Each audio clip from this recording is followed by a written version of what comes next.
espesyal na bisita sa mismong karawan ni Miss Carla Estrada abay usap-usapan sa social media. But before that, Okay, let's go. if you haven't subscribed yet to my YouTube channel, please don't forget to like, share, and subscribe at hit mo na rin ang notification bell for more showbiz updates.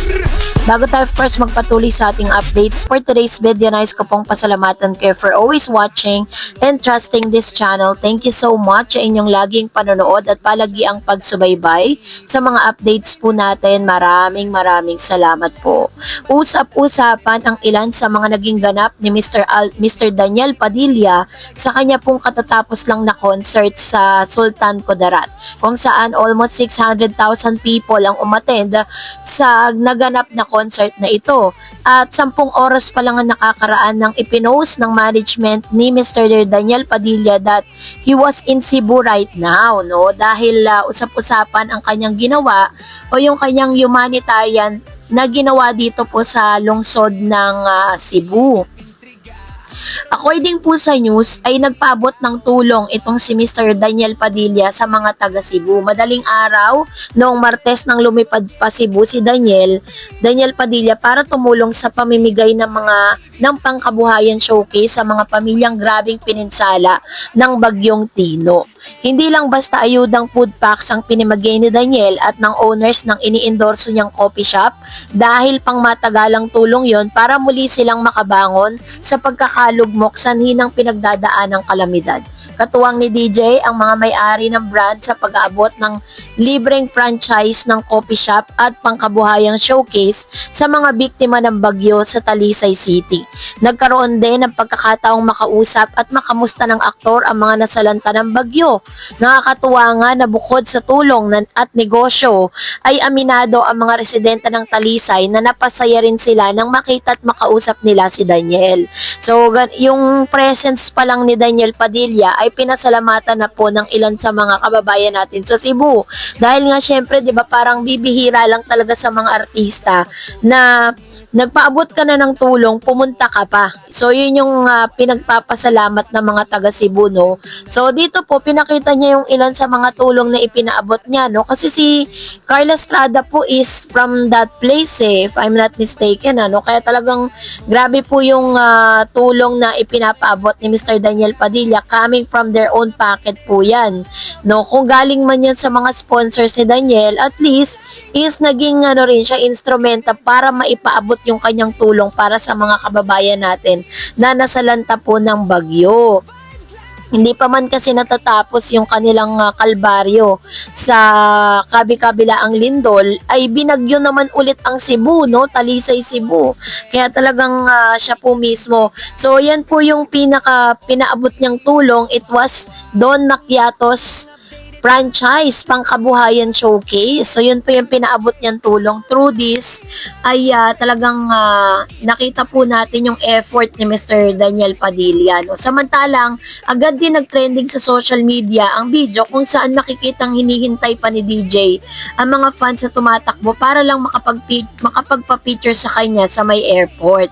Tumigil talaga ang aktor sa paglalakad para lang i-accommodate ang request na photo op ng fans na nakakita sa aktor sa naiya. Abay, bongga yun, ano?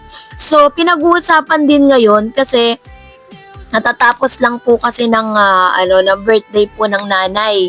November 21 kasi pinagdiriwang ni Miss Carla Estrada ang kanyang kaarawan. So dahil dito, ang dami po mga intriga, no? Ang dami po mga chismosa. Ang talaga namang nag-aantay kung sino-sino nga ba ang mga imbitado doon po sa kaarawan nitong si Miss Carla Estrada. So noong November 21st, ipinagdiwang niya yung kanyang kaarawan in different places. Meron po siyang birthday doon sa kanyang bahay kasama ng kanyang pamilya. And of course, syempre bilang celebrity, meron din siyang mga selebrasyon na kasama din yung kanyang mga friends. Ganyan naman mag-celebrate si Carla, parang long month celebration yung ginagawa ni Carla Estrada, inline dun sa pagbibigay daan sa kanyang birthday. Pero sa kanya pong kaarawan, marami pong naghahanap ng mga resibo kung totoo daw ba ang chika na hindi di umano inimbitahan ni Miss Carla Estrada itong si Miss Kayla Estrada na parang pinaghihinala ang girlfriend ni Mr. Daniel Padilla. So, marami mga photos na naglabasan kasi itong mga photos na to, it was coming from the birthday last year pa eh.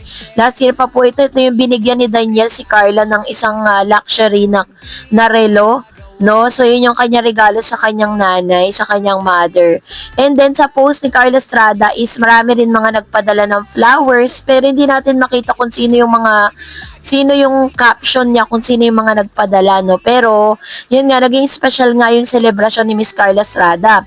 So, ang hinahanap po nila, sino daw di umano yung tinutukoy na special na bisita ni Miss Carla Estrada. Hinahanap po nila si Miss Kayla Estrada dito kasi pinost po ito, yan Ma'am si Carla birthday party, Daniel and Kayla rumor relationship is not true. Kasi if Kayniel in relationship, dapat Kayla ay present sana sa birthday ni Ma'am si Carla. Baka kaya Katniel pa din daw. So, yun yung kanilang usap-usapan sa social media kasi nga naman, wala yung ni isang pamang resibo na makakapagpatunay na nandun nga si Miss Kayla Estrada.